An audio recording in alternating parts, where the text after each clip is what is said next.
I'm Richard Elisha D. Tuzeme.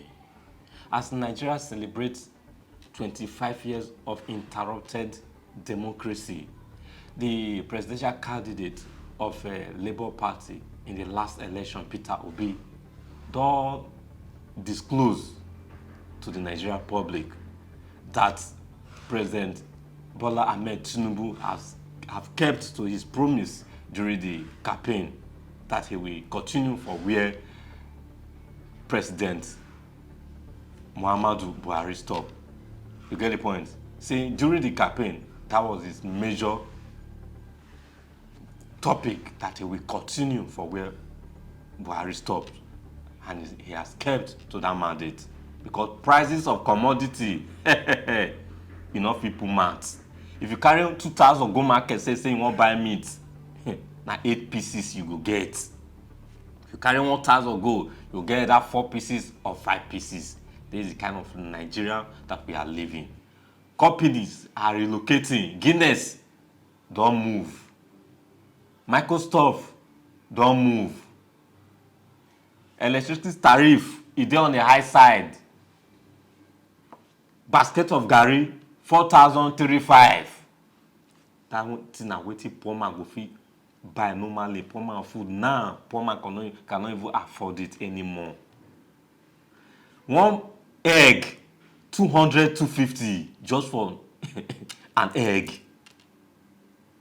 Even medicine, you no go fit. If you sick now, you fit die because you cannot even afford treatment. To buy malaria drugs now are expensive. Transportation on the higher side. Nothing is cheap for this country. Things are high and salaries still remain stagnant. Nothing is working out. In don't let Nigeria know say these 25 years of democracy when they celebrate now pains on Nigerians because they have nothing to celebrate about. Nigerians are in pains. Nothing is working out as a democratic system. Nothing is working out. Then they impose laws on us as if with the military regime.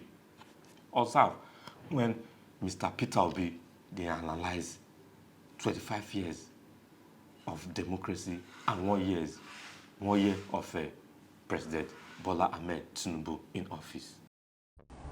I would say that President Tinubu have kept to his campaign promises. Throughout the campaign, he consistently maintained that he will continue from where Buhari stopped. And that is done very well. I would say excellent. I'll give him excellent pass mark. And it's very simple. Dollar was 460, is now 1,005. Fuel was 238, is now about 700. Diesel was 844, is now 1,415. A bag of rice is 35,000, is now about 80. A bag of beans was similar, 35, is now about 90. Gari was 27.28, is now 49.50. A tuber of yam was about 2,007 to 3,000, now is about 10,000. Tomato basket is about 40,000, that is over 150,000. Electricity is 66 kilowatts, is now over 200. You can go on and on. Our debts, even bread, which is a basic thing other countries that subside, like Egypt, bread, smaller, medium bread was 450 naira. It's not 900 naira. The big one is 900, is 1,005. Our debt, like I mentioned, was 87. By end of last year, it was actually 97. The highest we've done within that short period. Now is over 100 trillion. In fact, this year alone, the government, through the Central Bank of Nigeria, have issued and taking from the system borrowing of over 16 trillion naira. You can imagine the interest at almost 20% is about 3.2 trillion after 12 months.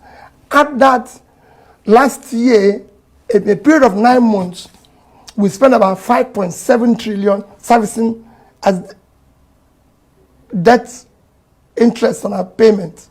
So add that. So overall, it's done well. Let's even go back to the overall of the economy. By the time he took over last year, we were still the biggest economy in Africa with $477 billion as our GDP, followed by South Africa, Egypt, Algeria, and Morocco. Today, we are number 4. South Africa is number 1 now, I think about $373 billion. Egypt is second, $347 billion, followed by Algeria, 266. And we are now 252 billion GDP economy. It's even worse when you go to our per capita. We are actually 1/4 of per capita of the list of these nations that I mentioned. South Africa is over 6,000 per capita. Egypt is 4,000 plus. So is Algeria. And then Morocco, which is 1,210, and we are 1,000 plus.